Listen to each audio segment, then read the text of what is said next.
You mentioned Tokyo and your role over there, and you've been involved with the RFU over the last number of years. What was your role in Tokyo? So for the last 6 years I've been involved with Ireland. It's been a hell of a positive journey overall. Obviously what they've won on the pitch has been incredible in terms of the Grand Slam highlights, big lowlights. I can't put any sugarcoating on that, but a lot of lowlights at the World Cup, in particular the Japan defeat, and in particular the New Zealand defeat. What was my role? The same as it has been for the last 6 years, helping out with the mental prep, being there as a sounding board for the leadership group, being there as a sounding board for the staff, and of course in terms of the coaches. So under one heading, probably the mental prep, support with leaders and support with coaches and staff. Yeah, I'm sure the David Nucifora comments over the last couple of weeks haven't been lost on you. People have missed it. It's to try and summarise here, and there was lots of them. Fallout of it obviously has been deep and may continue. But David Nucifora particularly, if you don't mind me reading this quote that he gave in relation to the mental approach, I suppose, the psychological approach. He said, to be able to manage the stress and expectation of performance, I really do believe it's an important area for us to look at and service better. He says the whole area of psychology has to be improved, as well as health and well-being.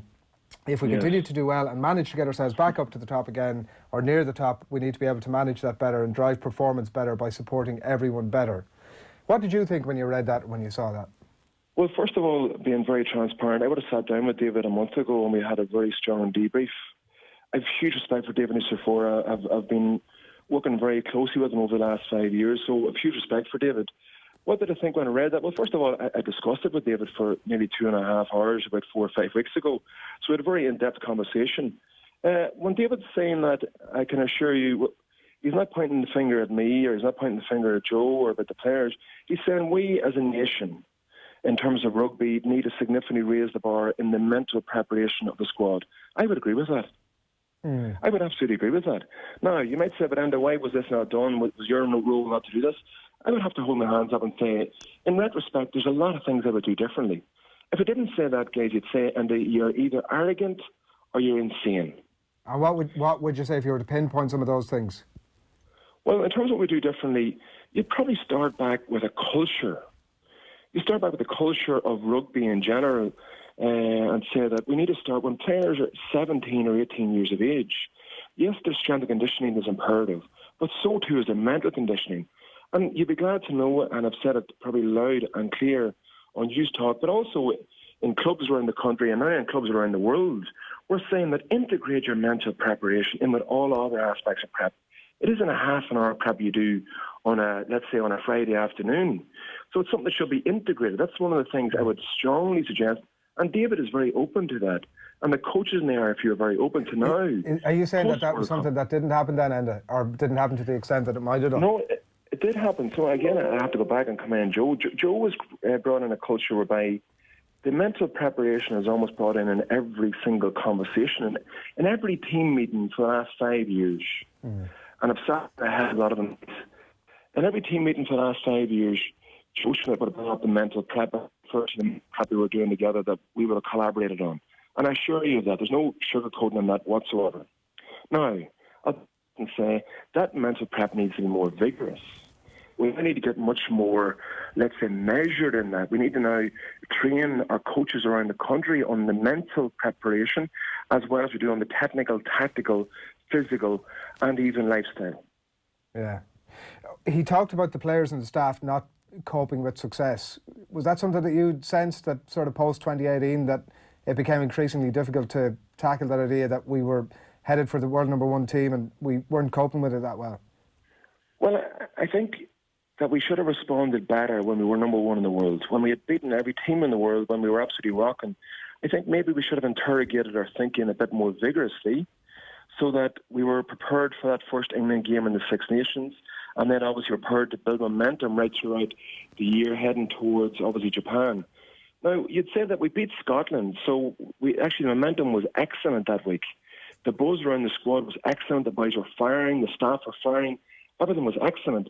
And then, obviously, the Japan defeat really was a big body blow, a major body blow, because from a confidence, a morale, and yes, momentum, it was a huge shot. Yeah. What can you say to players like when you're, because even obviously the England result is one that's pointed to as a major sort of a red flag at that time, where we were like, Jesus, actually maybe this is not going to go exactly as a nation. We were certainly thinking that way. Maybe this isn't going to go exactly as we thought it was. What can you do with players and staff at that point? Like, is it almost too late to turn the juggernaut, if I could use that expression, at that stage because it's so close, or in the Japan case, actually during the tournament? Oh yeah, it's absolutely possible to change it. I actually met Quinny a lot over there. Me and Quinny had a lot of chats on Pep's side before training or after training, or maybe even actually we were chatting in the tunnel before the All Blacks game, which is a good experience. The All Blacks were coming out of the tunnel, and the Irish players coming out of the tunnel. Had a good chat with Quinny down there. So when we were chatting during the World Cup in Tokyo, we were actually talking about that, how to turn things around. My whole life I've been part of sports teams and business teams that turn things around very quickly. So yes, you can turn it around. We obviously didn't do it well enough, Adrian. We obviously didn't do it vigorously enough. Maybe, and Joe has spoke about this over the last number of weeks, maybe after England defeat, maybe we should have really responded and thought, okay, to a certain extent, let's scrap trying to do well in the Six Nations. Let's now put all of our focus, our entire focus, into the World Cup. But I can't point the fingers at anybody else. Again, I point the finger at myself. He was saying vigorous enough. He was sorry, Andy, sorry to cut across. He was saying that actually that maybe there was too much of that. Maybe there was too much focus on being hung up at trying to get to a World Cup semi-final. Yeah, but my point there is, in terms of maybe giving more players a little bit more game time. For example, Joey was badly injured coming up to the World Cup. Johnny obviously was injured in the World Cup. Jack's game time wasn't as significant. So in terms of getting them more game time during that period, might have impacted the result against Scotland, but would have had a huge impact heading towards the World Cup. Yeah. We, like as a nation, it feels like we're scarred by this Mission Impossible. Well, I wouldn't be scarred. I learned more in 10 weeks in Japan and the previous camp that I have probably in the last 10 years.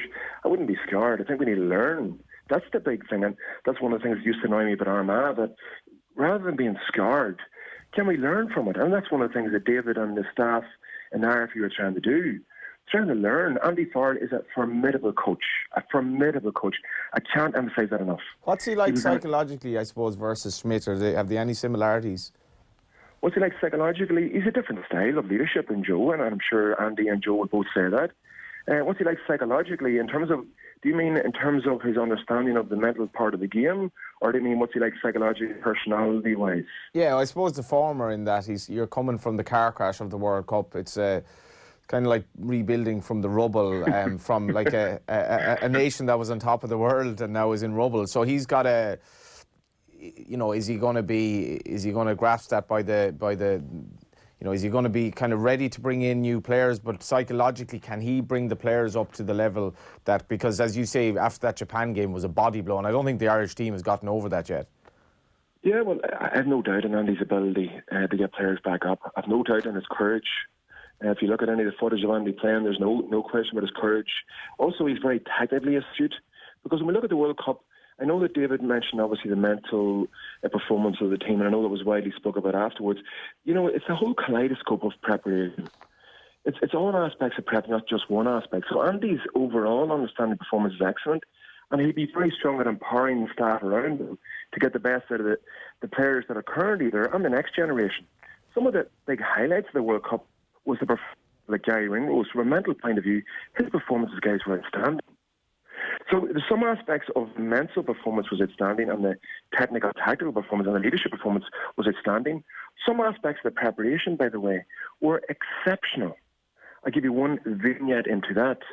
The logistics, the team cohesion done before the World Cup, the strength and conditioning, the level of work done to make sure we were, the recce and everything done in every venue. It was done meticulously for the last 2 years. So a lot of that actually needs to be kept intact, as we would have discussed that time with David. And there's other aspects that as you guys have alluded to, and as I've alluded to, it needs to be significantly improved. Yeah. Your time with the RFU finished, Enda, now? Has that come to the end of that cycle, or are you still involved, do you think? To be honest, I don't know. I'm having a meeting this week with RFU. I don't know, Adrian. I have to say it's been a hell of a journey. For the RFU to bring me in 6 years ago under Declan Kidney, I think it was Declan's last year. then moving to Joe's first year. It's been amazing. I'm very thankful to everything there. If you have involved me, and like Joe's journey has been awesome in terms of victories, and yes, some big defeats that is hurting us, and will hurt us probably forever. It'll hurt Joe forever. Look at the amount of time that man's put into this. It'll hurt people like Rory. I feel for Rory, another Armagh man. I really feel for Rory that it'll end it in that way.